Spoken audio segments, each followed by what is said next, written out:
kono mali ko kan amadu el konare ka bele jele fo nungu wale nyumando kosebe konare ni ndana ngojira jamana kuna fo ni mana ni abo de kofo min nyini na anwe sebeni minu mbi ke shuko ni dukseje che dabaji karamogo ani semabura gundewu olu ka wuli ka joni chesiri obi jamana kuna fo ni de mana de amadu el konare na fora jamana kuna fo ni politiki puma haramadiya puma soro puma ani kaboko amadu el konare kuna fo no kuna fo ni na dulone be sani dukuche sebeni kala o debi ke sababu ye ka dakena ka ambi tugo luko wallahi nga nde la ko fiye mi sey ka fiye kokura amodel kuna re klishi mana dima bamananga de do ni ya fo kan wala klishi mina mandi o kabo ka dola kata ka dola ni doni maje doni na faraka nga puma kolo minye adaba ko nye minye o kono obi famu amodel kuna re bara indika bara na masaba maje habada minye so madan na ye ika don amede jagite ale de bolo bi negela ada vesele do bi de ngo akena ge ka tlola puma mebi a vesele do bi ba fo go ministry atuna ke muso do jigi na tuni atuna ke dungundi ba fi atamaka abigi kuno go ministry do de bi I knew I have dungundi ko do labe dolu opma na ale ko ne ya mori adama konare ika do kuna foni amanjo ala c'est ça Karamɔgɔ de b'a tungora naamu ni foroba misi ye foroba ɲɔ dun ko foroba kuma de b'a ban siga t'o la bala cogo bɛ di bi Amadou El Konare ne dozekɛ mana kɛ ɲɛ kelen meru i ka don bɔra ma Amadou El Konare n bɛ n bolo kari ka don ka bɔ ni sɛbɛn ye sɛbɛn min n'u k'a ma annonceur ale don maa min ye fasiri in kɛ a tɔgɔ de ko Dadɔ Kamara Dadɔ ko Dadɔni ko a ko wuli ka jɔ ni jateminɛ i k'a dɔn siran ani yira bɛ dusukun na dɔɔni jamana ɲɛmaw caman jɛ fanga u ye layidu minnu di Amadou El Konare k'a dɔn maa caman bara ka lajɛli kɛ ni ɲɛngɛrɛ ye sabula i k'a dɔn bɛnkanw ani minnu fɔra jamanadenw ye ka taa se ba ɲumankɛw ani jamanabaw ani dɛmɛbaw olu kelen bɛ k'u ɲɛ kɛrɛ bɔ awa jalaki minnu bɛ yen min ni min ɲinini bɛ jamanadenw fɛ labɛn min n'olu fɔra o de référendum constitutionnel ale don bɛnkan sɛbɛnw ani jamana sarakulu sɛbɛnw o bani ani k'a bila bɛrɛ la o tɛmɛnen kɔfɛ min ye awa maires ye collectivité territoriale ka taa se député votew ma o bɛɛ kun fɔlen du fɛ février kalo san 2024 ale don o na kɛ o yɛrɛ k'i bɔ a la sa min ye présidentsigi ye o na sɔrɔ ka kɛ k'a kunjɛ février kalo san 2024 o don nin fɔn fɔlen filɛ nin ye ni k'a kɛ k'a tumu ye i k'a dɔn an ko min ma calendrier o don a labɛnw u na se ka dafa wa lajɛ minnu dara a na se ka kɛ wa Amadou El Konare k'a dɔn ɲininkali tomi bɛɛ sɛbɛnnikɛla ko ɲininkali gɛlɛma yɛrɛ ye min ye nin fɔn fɔlen filɛ Amadou El Konare a bɛɛ lajɛlen ka sigi kalaka fɛn kelen de bɛ n'o ma kɛ foyi ma ɲɛnabɔ fɔlɔ mɔɔw bara ka ministre de l'état ministre de l'administration territoriale k'a lajɛ décentralisation sabula tile fila in na tabale gosilen don a ye parti politique wele i ka don kana sigi ka kuma ka ɲɔgɔn ye kɛ a bɛ tali kɛ ka ɲɛsin référendum ale don référendum dun fɔlen don k'a fɔ min kɔni ye mars kalo de ye jamanadenw kan k'u kanbɔ jamana sarakisɛ sɛbɛn minnu labɛnnen don Amadou Konare yan'olu dun ka kɛ fo k'a sɔrɔ bɛnkanw ni hakilina caman de ɲɔgɔn sɔrɔ o de la ministre a ye weleli kɛ i k'a dɔn alamisajan daminɛ janvier kalo tile 5 o kɛra hakili jagabɔ ka kɛ sɛbɛnnikɛla ko n'i ye kɛnɛ in furancogo lajɛ i b'a ye k'a fɔ hali bi n'a ka bi ko bɛɛ lajɛlen ma sigi kalaka ka bɛn mars kalo ma référendum jamanadenw k'u kun k'an bɔ a kan a barita jamana ɲɛma min ye o dugusɛjɛ janvier kalo tile 12 san 2023 o don i b'a ye k'a fɔ wulikajɔ kun kɛra jamana ɲɛmaso fɛ décret numéro 02022 i k'a dɔn PRM min n'o taara kabini décembre kalo tile 19 san 2022 o de bi tali kɛ ka ɲɛsin jɛkulu min n'o de kan ka ko in yɛrɛ bɛɛ lajɛlen kunjɛ n'o ye ayiwa jamana sarakisɛ n'o ye projet de constitution ye k'a kunjɛ ayiwa bolonɔbila ka kɛ k'a fɔ nin de bɛn kɛra nin de kan o kuma a ka jira jamanadenw na u k'u hakili jagabɔ sɛbɛnnikɛla ko n'o ma dafa Amadou El Konare k'a dɔn yalima an bɛna taa vote jumɛn in kan k'a fɔ an sɔnna walima an ma sɔn ɲininkali tun bɛ bɛn a ko sumaya bɛ kow la gɛlɛya bɛ kow la ko misɛnnin caman de dulonnen b'a la min kɔni kɛ b'a damata gɛlɛya ye olu de kan ka fura k'a jɛ pewu i k'a dɔn bɛnkanw ni hakilinaw ka ɲɔgɔn sɔrɔ a ko n'o fana y'i bɔ yen i b'a ye k'a fɔ jɛrɛjɛkulu dɔ fana bɛɛ n'o ye jamana sarakisɛ min bɛ tali kɛ ka ɲɛsin a wa vote ke jere jakulu ma no ye eji o fana kanga sigi singa o maw kanga sugandi li min be kasabu ye iya me referendum mo tara vote la o ya soro vote ke mina bele jile dafale do abulo famba be eji de hali min ye marabulu kono na uye ikado kata sesira mishanu ma mo kanga tani bele jile de la ikado kabara nyafu ye awo min ba to na foro ko vote be ke domi hakaja ikado kaso lu bele jile labene do o jekulu fana o malaben o masigi kalaka sebene kala ko ni mbara nunu nganga konga ke ikado marsi kalo ano che wati kunguruni ye sebene kala ko yalma abele jile bi na dafa kata be o mawa yalma hakilina o bele jile na nyondoro ka be o mawa ni dunye kota ka laje do be purti la do bi sogobe la amodel konare ikado foni bele jile de kanamu ka bla minangeli ngono o kuma no kera amse ka fo jonga la do minu vole do député voté président voté ikado ona nona fon vo na todo abele jele be ka be awati folema ni nguye sebenye anye mimbo annonceur kono da doni adingunya ale ka fasiriye kalama da batu ngora ne bindiga do teliala ko bondi sebe l'indépendant Musa Bilal Sidibe Pumana Musa Bilal ko abena ta donga janga sebalite eji mimbe ni da serama ni ale jere je kuluye mimi na mali kalata usigi senga sa eko ikado kalo duru kele ko bizi basa ni nonjin tomala se ya kele nyefe se ya fla ko wa kunu ko ikado ajekulu sigira sa ha aiwa seben gela ko akoni ya ta ninga laje kuma mimbe ni ka donga fo jere sigira ka kle kuru ka la fo be make kula shufe mi vora shufe no tun vora sogoma jere ka tuna banjona mi nye ka do uti kalo kle gale temene fasiri ba ya jira ka fo ni eji sigili ko puma de kun fora kalo duru su mandi kle mandi amena ameta ikado amanya mingo sa kunungo ikado ko jekulu sigira kaki wa ikado jekulu mo yere jira la jamana kuntigi colonel Asimi Goita na ka ministry nyema dokotoro ikado jamana maraba nyema to sebeni kala ko ni ya taka laje jendo ikado wati jani ntunga sigiwo sabula nga duguta be sebema ikado nga fo kabisu ko sakwo su nga robe ona fo ikado nga fo eji yere ka bara folo blale do ikado marsikalo nataka angoro onga minye kanta o marsi yere si danin kori kasro hali binaka bi eji mansigi ko be magwa ikamana o mame doni mina iko bi ko kunungo ni eji sigira ninga ba tai wa ikado dandige bakera ko kan kuluba kunungo jamana nyema yere tume min keneka sebeni kala ka fola eji bina mune gunya anga jamana kalata na taula wati temenu na minye bizibasa fanga boyana ko sebe mali kala filikola minye ikado bakroni kalifa ba machia abishi kene mote galonye surugu badu ne anana ke ministre de l'administration territoriale obi jabi dobo ko bi minye ikado dobi ko seni obi dobo ningo bi abita minye ikado kuru constitutionnel bada tandi manasa olufona mutabo ka bi nunu ngo bi dondo ni nywanje jabu boto ministère la kata senina ka bo senina kata kuru constitutionnel la obi singa ta niro bela jele che ka di jamana kuntiki kongaki o debina ni gole ya bay mingara sababu ye Ibrahim Boubacar Keita ka faga ka sugusugu maninga wulukulo fira daka wai kado wasa ko dukwa ka boyde hakli na udena na faranwa nga ka eji de sigi o ka ke jekulu ba kelinyi jekulu mumina kalata bela jerede labe wa jamana de unchigi ba ka onake ladriya kono elena nga bo wati temeni gele ya kono mami mbe no ya nyemai Mustafa Manade Mustafa ko bara min kalfale do la kalata dala beni kola ale ko ni naka jekulu bina wulika jo bela jerle de ke karamo de ba tungura wasa malide nga ngunafa kalata mumina ke akake kalata basigile kalata jelinye min jabi kofe hali ni edaba tira akadonga fo ko itira ikadonga fo mami ma sebaya soro bela jele ka do o yesebaya soro o jekulu sigile angoro sa kunu ikado kalo domodo walimantle domodo ya marsi che anadoni referendum nzo na maso ama no bi na bo no ti na bo o no bora jigina ya kan ka fo wati mumbulo dale oluna se ka bato ngani wati mase ka to referendum kake opuma ki sigi bolo dale munun kera ma bi se ka fo ko bojo angoro na ya koro de na foni fle anye mi mo lende pana kono uka bido bolila amadel konare ne bengele ku nga boni sebenye seben mi nu kwa ma aiwa ni amadel konare sebe kwa tununana ite wereta ver ko taw to are de seben de seben buraka iba sura adamne togo imbedi Amadou Konare n'a fɔ sɛbɛnfura in ma ko tɔgɔnda nka maa min kɔni ye sɛbɛnnin kɛ o to a de ko fasiri Adama Berete ko Adama i k'a dɔn n ka muso ko ɲɛnabɔra tɔ ye nafoloko ye a daminɛ n tɛ ban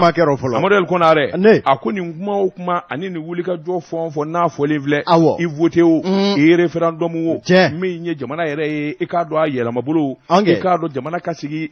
sen kelen kan taabolo bɛɛ lajɛlen ka sabati Amadou Konare nin bɛɛ lajɛlen bɛ nafolo de ko fɔ a ko i k'a dɔn jamana ɲɛmaw ani jamanadenw bɛɛ lajɛlen bara ka cɛ kelen lajɛ bi i k'a dɔn ko in bɛɛ lajɛlen b'ale bolo sabula jamana nafoloko a danganiya bɛɛ lajɛlen b'ale de bolo n'ale ko Amadou Konare o b'a jira k'a fɔ fa bɛɛ lajɛlen ɲɛnen don bɔbɔkɛ bilen ani bɔbɔkɛ pasa Amadou Konare i k'a dɔn sanu bɔbɔkɛ kumabali il parle pas de sabanan de do de dɔ yala bɔbɔkɛ tɛgɛ ka maa wa n t'o de dɔ fɔlɔ bɔbɔ sɔnnikɛla ka dɔgɔ dɛ o tuma bɔbɔkɛ tɛgɛ ma gɛlɛn o fara a kan e ma anw ka ɲɛmaa ye i tɛ don hali n'a fɔra ko ji ka min a bɛ se k'a ɲɛ don muge la nin ta ye naamu na Amadou Konare sɛbɛnnikɛla ko ni maa min ye kɔsa in nata ka Mali lajɛ ka Mali jateminɛ Amadou Konare k'a dɔn jamana sɔrɔbolo ko min ma recette min ye miliyari 2,299 kunkanfɛ Amadou Konare k'a dɔn wari bɔta miliyari 2,895 n'i y'a ta k'a lajɛ i b'a ye k'a fɔ hakaja wari min kan ka bɔ jamana kɔnɔ ayiwa min ye dépense ye o fanga de ka bɔ o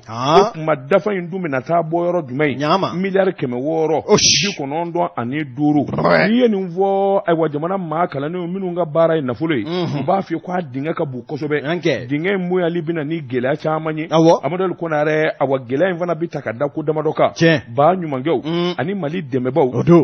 minnu ye nafolotigiw ye caman de kɔ donnen don Mali la Amadou Konare k'a dɔn farafinna jɛkulu kɔli kun kelen don an na ayiwa nafolo caman bɛ ani min ka kan o sɔrɔli ka gɛlɛya san 2023 Amadou Konare ni dun y'a ta k'a lajɛ jamana jigi dalen bɛ baara bolo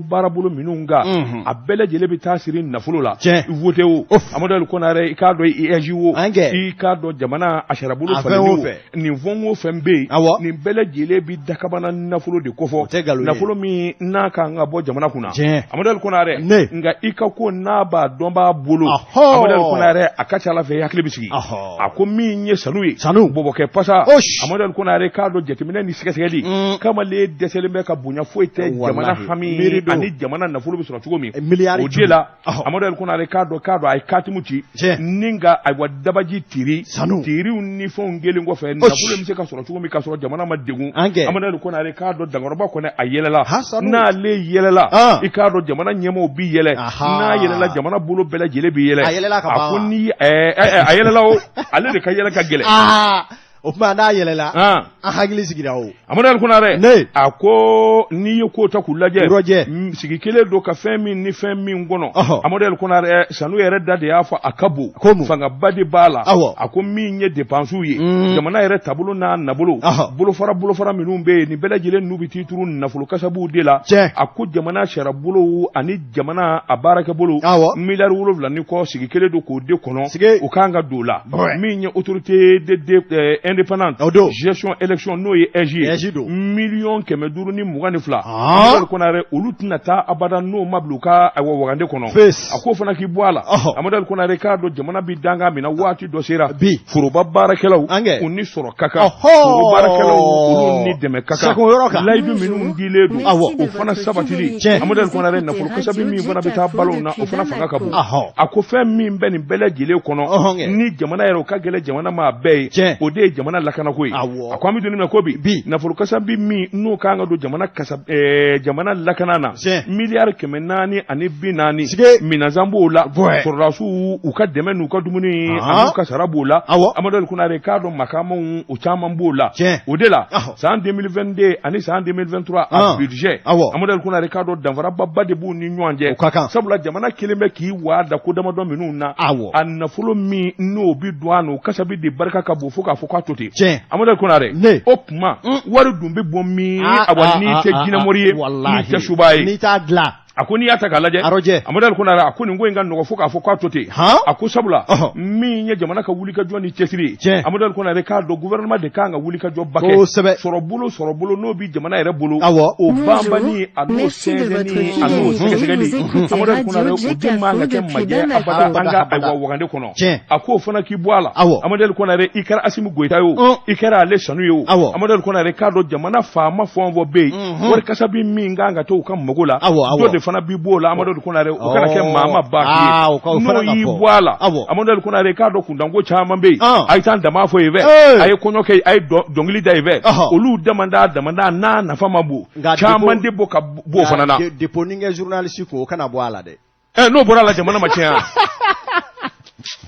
o yɔrɔ kana bɔ a la dɛ c'est ça le problème fɔ ni seki minɛ k'a di daba ni voilà u k'u hakili to o yɔrɔnin na o de ye jamana jɔ yɛrɛ ye non c'est ça réduction des trains de vie u ka pan o yɔrɔnin kunna awɔ non réduction des trains de vie o ka kɛ nka réduction des trains de vie montée de vie les journalistes il le faut il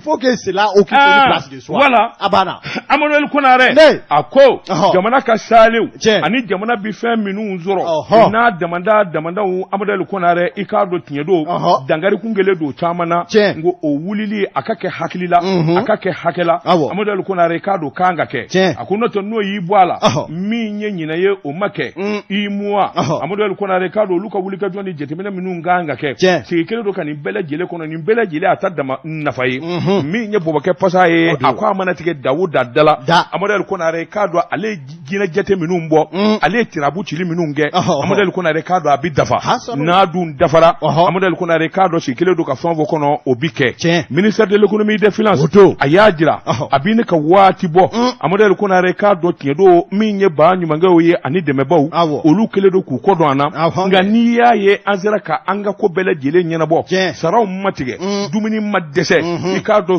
sukaro ma dɛsɛ Amadu Ali Konare nin bɛɛ lajɛlen ye janto de ye nin ye jate de ye min kan ka bɔ kabini ayiwa tɔw bi sunɔgɔ na a ko kuma a danganiya ne don n'a ye k'a fɔ min ye wulikajɔ ni jateminɛw ye olu bi kɛ nafolo kasa bi min kɔni ka teli n'o yɛrɛ boli ka teli o ye sɔrɔsiw ka minɛnko ani sɔrɔsiw ka sara a n'olu ka makama ye Amadu Ali Konare a ko kuma mi doni na ko bi jamana den bɛɛ lajɛlen ka jɛ k'i hakilina kɛ kelen ye Amadu Ali Konare k'a dɔn wari kunda min bi bɔ an ka fangasow la miliyari 26 o de man ka tiɲɛ bilen o de man ka kɛ gansan ye Amadu Ali Konare ɲinama kɛ a ko i k'a dɔn ayiwa min fana ye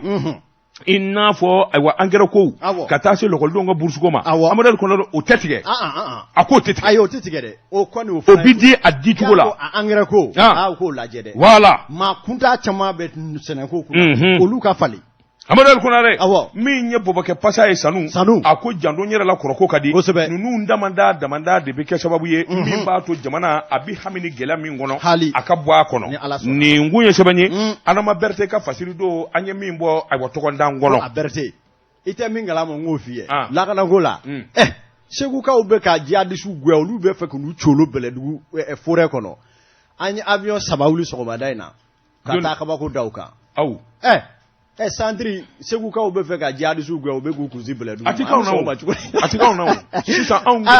anw bɔlen de don Segu wɛrɛ da tɛ yen Segu burusi kɔnɔ dugu tɛ yen min kelen tɛ ka taa cɛkɔrɔba ka minɛnkɔrɔ ta ka don ayi n dar'o la sabula tile fila in na e m'u fɔlɔlen ka tunu u bɛ k'u colo ka don Bɛlɛdugu kɔnɔ sɔgɔmada in na 3 hélicoptères olu de solila k'an Bɛlɛdugukaw lawuli fɔ Bɛlɛdugu ka lakana u bɛ ka munumunu forêt kunna aw ka nin kɛlɛmasa jamana kɔrɔ in marifa avion bɛ taa mun ɲini aw fɛ an ma wuli k'a je avion ma taa Segu wa Asimu avion segin ka bɔ Bɛlɛdugu tɛ ko k'u bɛ se ko la k'u ye Kɛlɛdugu masa ye mɔr a ka lajɛ a ma wuli Segu wa a ma wuli Segu an y'u gɛn de an y'u bɛɛ gɛn a wulila Segu fɔlɔ n ko Segu ko de y'u gɛn i tɛ jadi ye Segu fɔlɔfɔlɔjɛ la bilen a ka wuli an fana fɛ yen ayiwa baasi karamɔgɔ dama tugura kunnafoni sɛbɛn i yɛrɛ tɔgɔ ko in gɛlɛyalen le nouveau réveil olu kumana min bɛ tali kɛ i k'a dɔn k'a fɔ Hadama Kulubali Hadama ye sɛbɛn kɛ Hadama ko n'i ko faliden ni mɔɔ ka go n'a sara ka ban faliko banna a ko min ye i k'a dɔn parti politique RPM ko geseda banna communiste in kɔnɔ pewu awɔ gese a tɛ da communiste in kɔnɔ bilen sabula gese tigi mbe n'ale y'i ka gese fale fili kama gese ko ma ba wa RPM ni y'a ko fɔ an bɛ don min na i ko bi jamana ɲɛmaa kɔrɔ Elhaji Ibrahim Boubacar Keita ala ma hinɛ n'a la i b'a ko fɔ i k'a dɔn a dimina ka taa tɔ min dayɛlɛ o de ye RPM ye baara bɛn bɛ gese d'a ma u ye san caman kɛ gese sɛbɛkɔrɔ dara nka min ye fanga nana bi fanga bilen kɔfɛ ta ɲini ni yɛrɛ ɲini o kɔni de nana jate minɛ tɔ kɔnɔ min bɛ tali kɛ maa minnu bɛ yen n'olu ko hali IBK su olu b'a kɔ kasi kɛ wa olu bɛ to a ka hakilinaw kɔ olu kɔni bilama sɛbɛkɔrɔ diminen don RPM kɔnɔ fo k'a fɔ k'a to ten o maaw cɛma min ye honorable Musa Temini min ye k'a dɔn honorable Mamadu Jarasuba nka an bɛ don min na i ko bi maaw mana dusu dɛngɛrɛnɛ mana bonya maaw ka hakilinaw ta cogo tɛ kelen ye min ye k'a dɔn honorable Musa Temini ale ye jateminɛ bɛɛ lajɛrɛlen kɛ ka sigi k'a fɔ ɲɛɲini i k'a dɔn ka bɛn ni kelenya sira sɛbɛkɔrɔ taama ni k'a jira ka ɲɛsin i k'a dɔn tɔ fan dɔ maaw ma nka ka kɛ ni k'a dɔn ŋaniyatigi mana a ka ŋaniya bila yɔrɔ min na i k'a dɔn a yɛlɛmani bilen dɛ o kuma u ye fɛɛrɛ bɛɛ lajɛrɛlen de kɛ sa Musa Temini ka dɛngɛrɛnɛ ta juguya kisɛ bilen yɛrɛ nasiratigɛ kɔnɔ a ko i k'a dɔn senujilama maa min kɛ bozo ye n'i y'i sen bɔ ji la bozoya o y'a bannen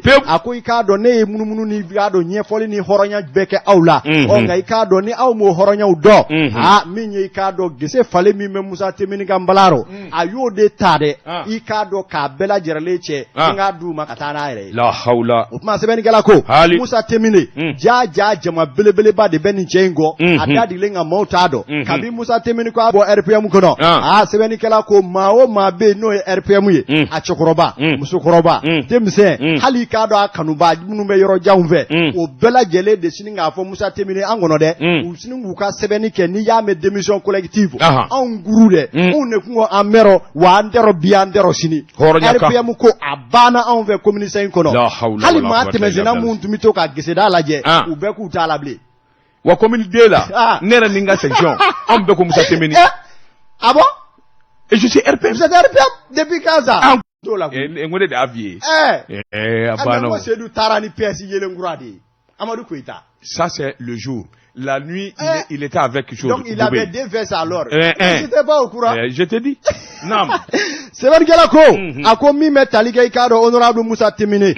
maa ti bɔ ko la gansan dɛ i k'a dɔn a bɔra a yɛrɛ ye ɲɛfɔli kɛ a y'a jira k'a fɔ maa o maa bonya ni karama kɔnɔ a ye da bɛɛ lajɛlen tango bɛn ni kelenya bɛna tɔ kɔnɔ cogo min na nka maaw bɛ tɔw ɲɛmaya na ja olu kun kɔrɔtɔlen don Ibrahim Boubacar Keita yɛrɛ salen kɔfɛ u ka sin ka i k'a dɔn wuli yɛrɛ ta ɲini de la a ko o de kɛra IBK sara a ma waati bɔ u sini ka dogo ka ɲɔgɔn wele dugutila fɛ 4 heures du matin 5 heures du matin ka messages ci ɲɔgɔn ma dɛ ni ka sin ka taa congrès dɔ jagoya karaba tɔ sariya yɛrɛ ti jɛ ni min ye u y'o min karaba k'o sigi dɛ maaw yɛrɛ sini ka bɔ ninnu kɔ la ni ka tigɛ u la ten k'a jira k'a fɔ ja ninnu kun kɔrɔtɔ mɛ IBK yɛrɛ taali la olu yɛrɛ b'a fɛ ka cɛbɔya de ɲini sɛbɛnnikɛla ko u y'o tɔ sariya sɔsɔ hakɛ damanda minnu kɛ ani tɔ yɛrɛ sariya se k'u sen d'a kan k'a cɔngɔ ni k'a bisi baza Musa Temini y'a jira k'a fɔ olu ye hakilina ye ale ye dɔgɔnɔden min ye a ti jɛ n'o ye bɛɛ a ti jɛ n'o ye sini tɔ sigira bɛnkan minnu kan an ka taa ni o ye nka n'a bɔr'o la fɔ ka taa kɛ ŋaniya juguya ani sɔɔri ye a ko a t'o la bi a t'o la sini wa fɔ ka taa min kɛ IBK ka hakilinaw ye min ye olu bi to o de bonyani na tɔ sariya kɔnɔna la o kuma bɛnba kɛ fɔlen na a ko ni n'a jɛw jɛra sa ni k'u k'a kɛ bidɔn na ni k'u taa ni u yɛrɛ ye sɛbɛnnikɛla ko kab'u taara tɔ bolofara fɛn o fɛn bɛ commune 5 na u bɛɛ lajɛlen y'u ka kosow ni kasaw cɛ ni ka Musa Temini k'a nɔ minɛ n'a taara kɔrɔ u b'a kɔ n'a taara tilebi u b'a kɔ wa i bɛ ɲɛ min kalama dɛ kununko ni bi jamana intérieur n'o ye Mali yɛrɛ kɔnɔna ye région de la ciden de bi ka bɔ fa bɛɛ lajɛlen fɛ Musa Temini i taatɔ ma kɛ yɔrɔ o yɔrɔ i k'a dɔn an place bila an b'i kɔ o kuma RPM ko banna tout c'est fini c'est cadavré et c'est fini ni fɛn min n tilacogo ma ɲɛ a tilacogo tɛ ɲɛ wa nin y'a bannen ye dɛ RPM sigira fɛn min kan a tun bɛ taa wolo nin de la mais non je te dis non n'i y'a sɔrɔ tɔni b'a la fɔ n'o kɛra Jarasuba ye ale dun fana ba nin ko kuru kara bɛɛ b'ale fana kɛ n'ale fana ko bi kusukusu mais c'est fini e ko tɔ bɛ ko la bilen wa naam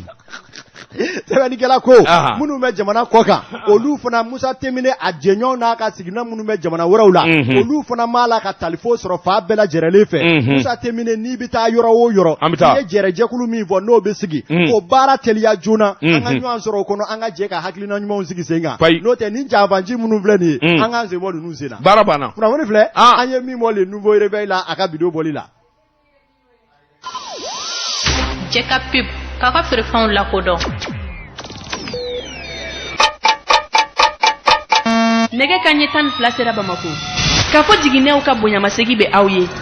karamɔgɔ daba tun wara bala cogo bɛ di ko kura Amadou El Konaré Amadou El Konaré n bɛ n bolo kari ka don n bɛ bɔ ni sɛbɛn ye sɛbɛn min n'u k'a ma l'informateur kunnafonitigi a boloko siɲɛ 675 Amadou El Konaré ala ka fɛn dilannen maa tɛ se k'o tiɲɛ Amadou El Konaré i k'a dɔn nkalon ni namara a bɛ mun ɲɛ ne ko jɔnni de b'a fɛ ka Alu Bubakari Jalo juguya sɛbɛnnikɛla ka kuma don a ko i k'a dɔn dabali bɛɛ tigɛlen bɛ fɛɛrɛ bɛɛ tigɛlen bɛ Amadou El Konaré i k'a dɔn Alu Bubakari Jalo an ka to a tiɲɛ ta k'a sɛgɛrɛ an ka mangoya ta k'a sɛgɛrɛ o yɛrɛ dama tɛ koyi jamana faamaw an ka a n'olu kari ɲɔgɔn na n'o kɛra an sago bi sɔrɔ Amadou El Konaré i ma jiri min duru i ma bɔ min valenkuma kalama jiri min dira i t'a k'a de dunni ye ka n'a ɲɛɲini Amadou El Konaré k'a dɔn Alu Bubakari Jalo sɛbɛnnikɛla ko politiki maa ka ca ngi ni Alu Bubakari Jalo kelen tɛ kelen ye ka sababu kɛ Alu Bubakari Jalo ala ka nɛɛma ani ala ka hinɛ de dira ma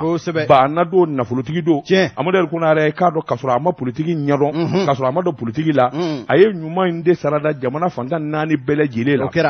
Amadou El Konaré o de kɛra sababu ye politiki tile in na maliden bɛɛ lajɛlen ka wuli ka jɔ boloda Alu Bubakari Jalo anw sɛgɛnnen don an ɲɛnen don e ka hɛrɛ ni ayiwa i ka dɛmɛ bɛ se anw ma a bɛrɛ ta ne kɛra jamana yɛrɛ ɲɛmaa ye e ko jamana bɛɛ lajɛlen tɛna hɛrɛ ani ayiwa i k'a dɔn hɛrɛ ni tɔnɔ sɔrɔ wa Amadou El Konaré Alu Bubakari Jalo dongo politiki la filɛ ni fɛnko don o b'a bolo ni tuwa don o b'a bolo Amadou El Konaré i k'a dɔn ni masaya don o b'a bolo farafinna tɛ yen nafolo bɛ tubabu jamana ni farafin jamana min na Alu Bubakari Jalo a donnen de yɔrɔ min walima bonya t'a ka yɔrɔ min na sɛbɛnnikɛla ko kɔsɔn in na kunnafoni di sira kura dɔw bɛ yen minnu kɔni kelen bɛ ka nkalon ni namara ta Alu Bubakari Jalo yɛrɛ t'a dɔn min bara ka fɔ a kɔfɛ sabula a ka baara ka ca u ma ŋunu ninnu ani nin dɔcɛnw Alu Bubakari Jalo a b'a fɛ ka fanga in yɛlɛma koyi transition yɛrɛ de commanda ye maa min ye yɛrɛ sɛbɛkɔrɔ dɛmɛ ka transition k'a o ye Alu Bubakari Jalo ye sɛbɛnnikɛla ko o bɛ min a ti fara Alu Bubakari Jalo la wa k'a ko a ka ten a ko n'i ye Facebook kana lajɛ dɔ t'an bɛ Facebook dɔ créer Amadou El Konaré k'a dɔn ŋanamu kuma ani nkalon ni sara ka t'o ta Alu Bubakari Jalo la Alu Bubakari Jalo e bɛ nin kuma in fɔ tuma min o b'a sɔrɔ ale bɛ diɲɛ fanduma dɔ la i bara ka nin kuma lankolon ninnu fɔ a bɛ diɲɛ fanduma dɔ la Amadou El Konaré Alu Bubakari Jalo a bɛ miiri min na ka taasi min na o de ye jamana ka hɛrɛ ani jamana ka ɲɛta jɔnni de ye transition yɛrɛ dɛmɛ ka tɛmɛ Alu Bubakari Jalo kan a ko don kelen da kelen n'i ye Alu ka sɛbɛnniw ye a kɛra sali ye o a kɛra tubabu sali ye o a kɛra sunkalo ye o waati ninnu mana se a bɛ kunnafoni dɔw ta ka jamana ladɔnniya Amadou El Konaré don kelen da kelen i tɛ kuma jɛngɛnɛ walima kuma purukutulen mɛn jamana ka kala ɲɔgɔn na jamana ka sinsin jamana ka kɛ kelen ye Alu Bubakari Jalo a b'o de fɔ a ka messagew la n'o tɛ parti politique tɔw nous prenons acte nous demandons nous exigeons nous condamnons a k'i ma deli ka nin mɛn Alu Bubakari Jalo da et alors n bɛ se ka seereya kelen d'i ma waati min na embargo bilelen bɛ jamana kan Alu Bubakari ye jɔakun kelen kɛ a kɛlen don ka pankuru dɔ bila tornadobaw ka bila la u bɛ ka munumunu jamanaw ni ɲɔgɔn cɛ k'a daw yɛlɛ Mali ye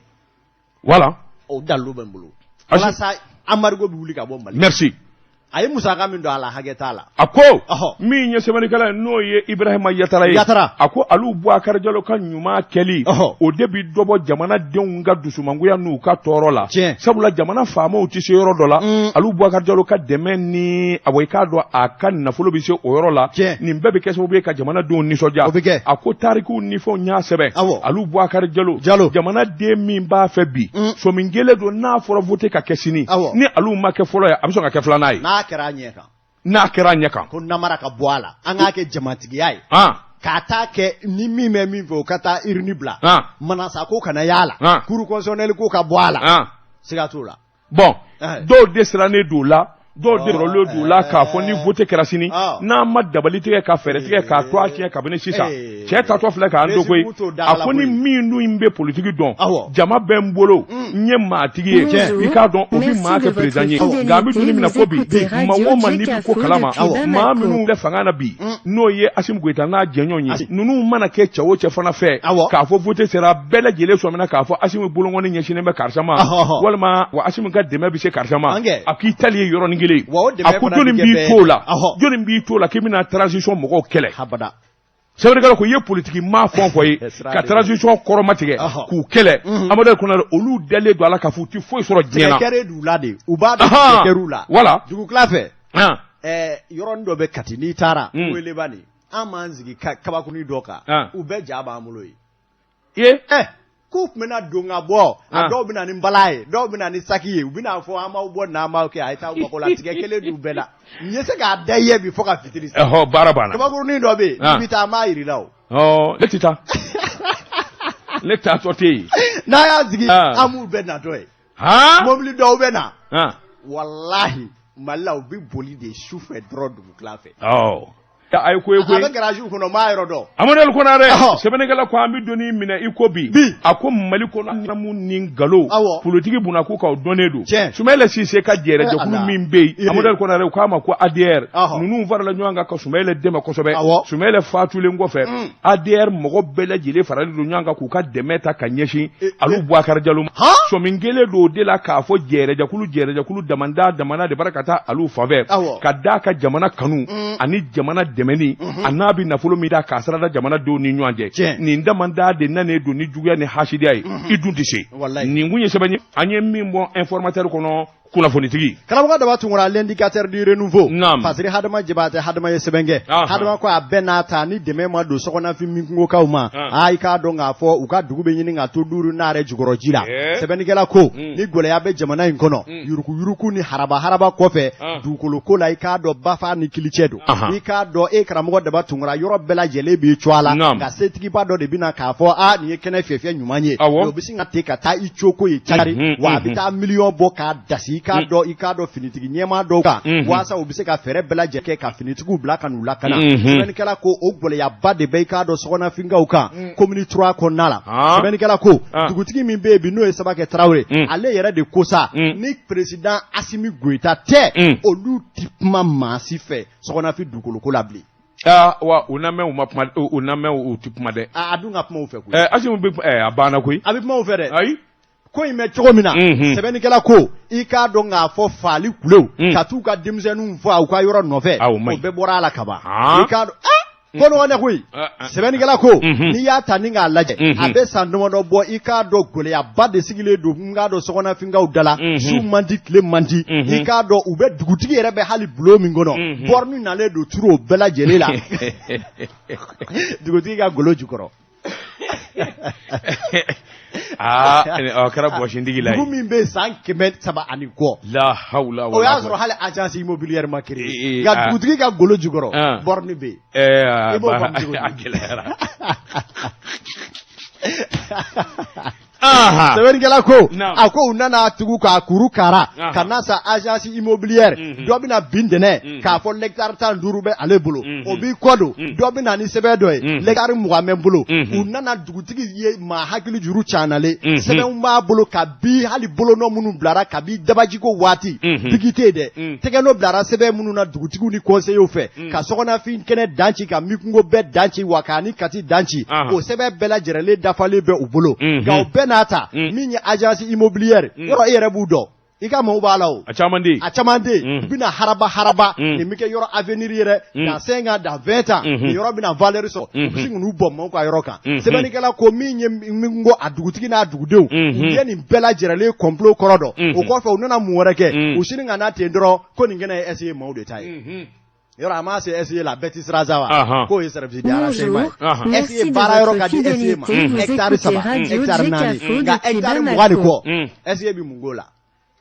o kuma nana dɔsa k'a fɔ nin ye kalabanjiya ni namara ni suyali ni kurutukurutu ye dugutigiw wulila u ye ciden ci Kuluba Asimi yɛrɛ tun kan k'u bisimila don min a y'a ka kankɔrɔsigi dɔ bila u y'u bisimila fɛn o fɛn m'u bolo u y'a bɛɛ lajɛrɛlen fɔ k'a ba ta ye a don na fɔ ka jijɛ Kulubakaw yɛrɛ ɲɛ kan dugutigi min cɛkɔrɔba san 70 ni kɔ min ye i k'a dɔn k'a fɔ u bɛ taa gazi ci o la don o don de bɛ suwa la a ka bulon rɔ a yɛrɛ sa a ti tugu a ti tigɛ dugutigi fana y'i k'a kɔrɔta o ko de sa u bɛ fɛ u ni Asimi ka kuma ani da min ma kɛ jɛjugu min ma kɛ mingokaw kan sɔgɔnafin jamanakuntigi n'a se m'o jɛrɔ o ka fɔ o ka daw ye olu n'u jigila tigɛ u na Ala minɛ nka n'i y'a sɔrɔ Asimi n'a jɛw tɛ fɛn galama nin ko la Asimi y'a fɔ o donni na an kɔrɔ ko ni maaw ye kurutukurutu ko fɛn o fɛn ye k'u k'a lase a b'i jɔ a cɛ jɔyɔrɔ wa ko ka kuma sɔgɔnafin dɛ n'o tɛ ko dabu ye sunatu ye kunnafoni filɛ an ye min bɔ i k'a dɔn indicateur kɔnɔ a ka bidon bɔ Amadou Konare janfa ti don maa ka abada n'i yɛrɛ ka maa tɛ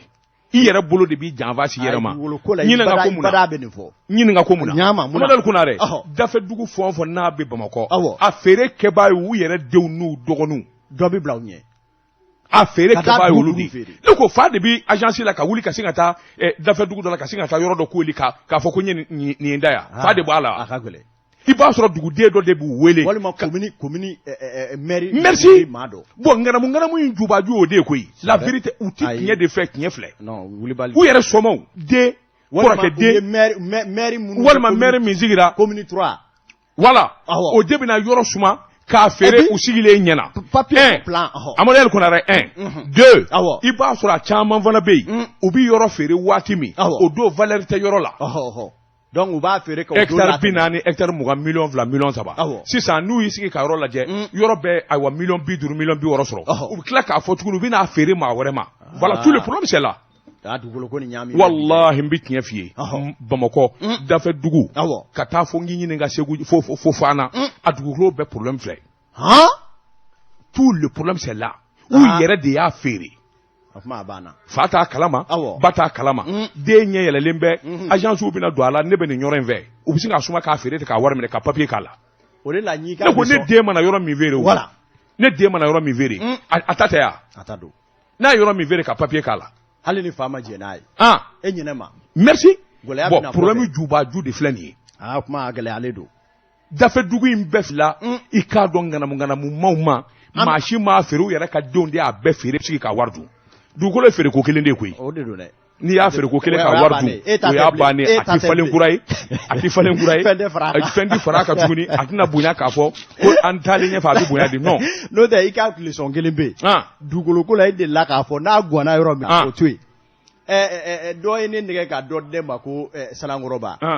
don dɔ ne sigilen bɛ dɔ ne ka téléphone sonnera ko CB don ko Senu ne ko mun ko ne ka plaque bɛ yɔrɔ dɔrɔn ko titre ko ne ka plaque ko a y'a bɔ a k'a fili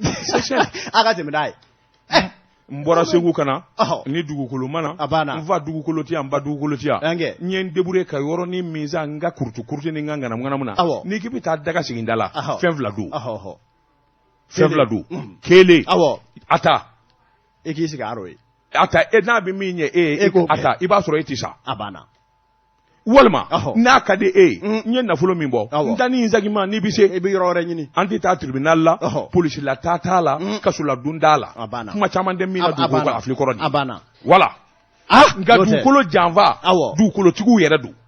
n b'o f'i ye dɛ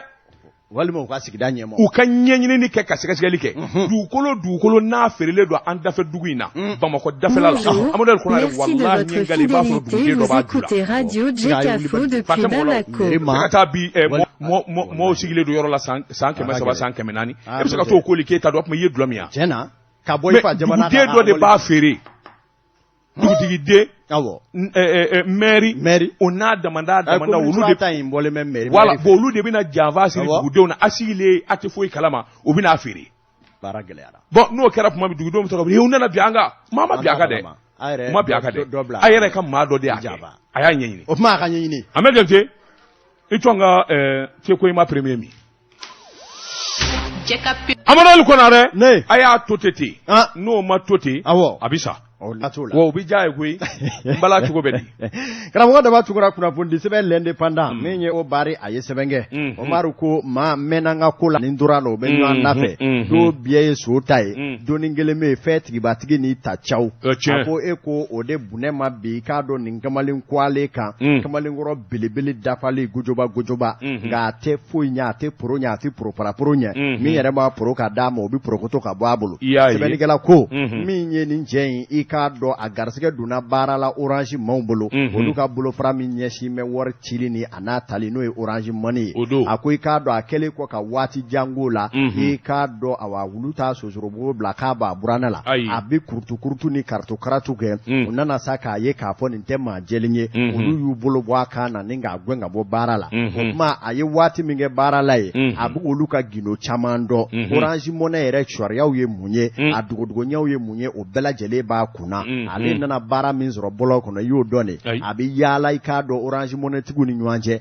a bɛ se ka na numéro dɔ f'i ye ten k'i ka wari ci nin na i b'o wari ci a bɛ tila k'a f'i ye ko segin a kan dɛ o tuma a ka segin ka filanan waati a bɛ e ka talifo de minɛ k'o lajɛ walasa k'a ɲɛ gɛnɛ bɔ e ka kɔdi secret la e bɛ bali min na tuma min na a bɛ se k'a yɛrɛ ka numéro dɔ sɔɔri ye o tuma e bɛ wari min ci o bɛ taa a ka talifo la a bɛ boli biribiri a bɛ taa orange money wɛrɛ la a bɛ se ka t'o wari labɔ yen sɛbɛnnikɛla ko nin tile na nin na a ye waati jan kɛ nin na a m'a kɛ Banangabugu maaw bɛ bali k'a ye Madinakura nka maa si t'a dɔn ko maa kelen de bɛ ka nin bɛɛ kɛ a bɛ yaala sigidaw ni ɲɔgɔn cɛ sɛbɛnnikɛla ko sa a guwanna a ti tugu a ti tigɛ min ye ɲɛmakɔrɔ commissaire ba n'o ye commandant Umaru Baba Traoré ale ye sɛgɛsɛgɛli dɔ dayɛlɛ sɛgɛsɛgɛli min na a ye maaw bila ka na wele bila i k'a dɔn nin cɛ in ma o y'a sɔrɔ sa a bɛ moto TVS kankara dɔ kan u nana a ɲininka a n'a jamu na kabi yen nɔ a ye lankolon dɔ fɔ a yɛrɛ ma u y'a tɛgɛ k'a kɔ ka taa n'a ye commissariat la a selen ye k'a ka kow bɔ k'a da tali a b'a fɔ ko laturu dara a ye jɔnko Ala fɔ o tuma a bɛ nin ko in kɛ cogo min na a y'a bɛɛ lajɛlen ɲɛfɔ jatew nana ye k'a fɔ sefa wari 6,000,000 i k'a dɔn k'a fɔ a y'o ntaraki dɔw la o tuma min ye k'a dɔn a ka baara in yɛrɛ kɔnɔ i ye miliyɔn hakɛ min ntaraki in na sɛbɛnnikɛla ko hakɛ foyi t'a la o tuma min ye sa u y'a ka kow bɛɛ lajɛlen fara ɲɔgɔn kan ni k'a salo k'a di kiiri tigilamaw ma ale n'a ta tɔ ɲɛfɔ ye kabi kibaruya bɔra ko orange money arnaqueur dɔ minɛna o don ni bi cɛ soni kelen bɛ ɲini k'a fa plainte la a ye maa mun bolo da u kɔ kunnafoni filɛ an ye min bɔ l'indépendant kɔnɔ a ka bi boli la Amadou Konaré même bolo bugwa kado mi woni sɛbɛn min n'u kama le pays sɛbɛn keba a toi de ko Isa fidélité vous écoutez Radio Jekafo depuis Bamako denmisɛnninw ka kalanso ko fɔ u ko dema centre d'instruction Boubacar Sadassi ka bɔ Kulikɔrɔ Amadou Konaré u ka kalanden dɔ bɛ a toi de ko Modibo Dolo joni de kɛra sababu ye ka Modibo Dolo ka bɔna ani na Amadou Konaré sɛbɛnkɛla ko a ko ɲininkali tomi de bɛɛ ni denmisɛnnin jini élève officier Modibo Dolo san 24 a fatura janvier kalo tile 6 san 2023 i k'a dɔn a wa clinique poly clinique Pichi Chac de Kati Amadou Konaré sɛbɛnnikɛla ko a ka fatuli kɛ sɛbɛn min sɛbɛnnen don a la u ko ayiwa fo ni ɲɛnama tubabukan na dɛ ko psychose hallucinante o tɛ psychose hallucinatoire hakili caw ni wasi k'o de kɛra a sababu ye Amadou Konaré sɛbɛnnikɛla ko a ko nka n'i ye ayiwa kamalen yɛrɛ maa min k'u b'a janaja kɛ farikolo ta k'a lajɛ Amadou Konaré i k'a dɔn ayiwa min ye farikolo min fɔra ani min bɛ fari kan u cɛ ka jan sabula min ye ayiwa joginda damanda ye o de bi farikolo in na Modibo Dolo yalima ɲininkali de bi kɛ i k'a dɔn u y'a nimatɔrɔ k'a nimatɔrɔ fo de nana kɛ a sata ye wa ɲininkali tun bɛ bɛn a ko octobre tile 30 san 2022 i b'a ye k'a fɔ min kɔni ye tribunal militaire ye n'o ye sɔrɔsiw ka sariyabulon ye min ye Modibo Dolo a sɔnmaw u laban taar'u ta da bɔgɔ jeninen kan k'a fɔ olu ka den fatuli kɔni dɔ de na ka a sata ye tɔɔrɔ ani degun de fɛ sɛbɛnnikɛla ko a ko a fa min ye a fa yɛrɛ ye o ye sɔrɔdasiya kɛ ka tɛmɛ Amadu Ali Konare yalima o kanu de kama denkɛ yɛrɛ ko a na kɛ sɔrɔdasi ye wa o de la min kɔni école inter-armée de Kulukoro i ye min ye i k'a dɔn denmisɛnnin ncinin dara ye Amadu Ali Konare i k'a dɔn maa si den kelen tɛ kɛ Ala ye a karamɔgɔw ni ayiwa minnu kɔni bɛ kalanyɔrɔ in na u ye min da ka kamalen ni sɛgɛrɛ min kɔni jɛlen don Amadu Ali Konare i k'a dɔn u ye min fɔ k'o kɛra sata psychose hallucinatoire Amadu Ali Konare maa kɔni bɛ ɲininkali de kɛ nin denmisɛnnin ncinin i k'a dɔn dɔrɔgutalakun dɛ i k'a dɔn k'a fɔ kalabanci wɛrɛ k'o kun don i k'a dɔn maa si tɛ k'a fɔ ko o y'a sɔrɔ walima a kun b'o de kɛ n'o de kɛra sababu ye ka na hakili caw bila a la nka min kɔni jɛlen don a ko ayiwa min y'an ka jamana ye nin n'a ɲɔgɔnna ko bi to ka bali ka kɛ ɔ jamana ɲɛmaw ani sɔrɔdasi ɲɛmaw olu de k'an ka sɛgɛsɛgɛ ka jateminɛ kɛ i k'a dɔn nin damanda min filɛ ka nin kamalennin in sɔrɔ yalima a kun dun ye mun ye puisque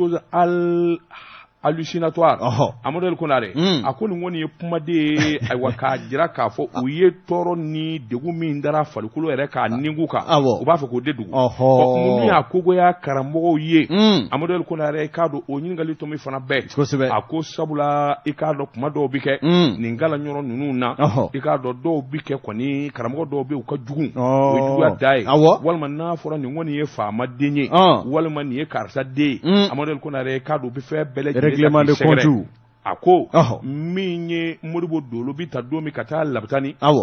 ɲɔgɔnna denmisɛnnin cɛ 5 de taara a si kun man kɛnɛ u taara n'u ye u ka infirmerie la Kulukɔrɔ Amadu Ali Konare k'a dɔn u labanna tun ni k'ale bila ka taa n ye ɲininka a bɔ fo Kati sabula a yɛrɛ k'a fɔ a sɛbɛkɔrɔ degunnen kun don a yɛrɛ fa i k'a dɔn o kɔni dara lajɛ o kɛlen k'a lajɛ sa o dabali banna a ɲɛ bɛ tamasiyɛnw ni jolidaw ani tigɛlisira minnu na den farikolo la a ko nin tɛ gansan ye o yɔrɔnin bɛɛ min kɔni ye jamana faamaw ye ani sarabolo minnu bɛ yen a y'olu ladɔnniya sɛgɛsɛgɛli ka kɛ k'a dɔn min ni min kɔni kɛra la o ka se ka sidɔn nin kun ye sɛbɛn ye an ye min salo ka bɔ le pays kɔnɔ jamana bi taa mina sanni na Amadu Ali Konare bi taa an b'a bila yan an bɛ wuli ka taa Sim market la immeuble Bama ACI cɛmancɛ la balofɛn ani minfɛn ni dumuni minnu bɛ bɔ Europe Amérique jamana na nin bɛɛ lajɛlen bɛ Sim market nin Dakabana alimentation ye k'a daminɛ sɔgɔmada fo ka taa bila so arabakunjo la u ka da min ayiwa immeuble Bama da min ɲɛsinnen don BMS ma u bɛ yen sa kalo 12 an b'u fo ni k'u waleɲuman dɔn o bɛ bɛn Amadu Ali Konare ayiwa kuma wɛrɛ bɛ yen wa nin ye kunnafoni teli ye ko min ye sanni feere tigibatigi dɔ kɔni ka portefeuille wari bila minɛ binna kɔ a kɛra i k'a dɔn k'a fɔ Kalabankura ale ni bɔtɔ sugu Kalabankura ni Garantigibugu cɛ ko ni maa min kɛra ka portefeuille ye ko k'a dɔn wariba de bɛ a kɔnɔ a tigi k'a goya cogo bɛɛ lajɛlen la ka na radio jɛ ka fɔ la k'u na waleɲuman dɔn ka ɲɛsin a tigi ma Amadu Ali Konare k'a dɔn waati dafara Ala ka kamalen garijɛgɛ don a ka wari binna ko Bamakɔ ya bi garijɛgɛ ko duman Ala k'a garijɛgɛ don a la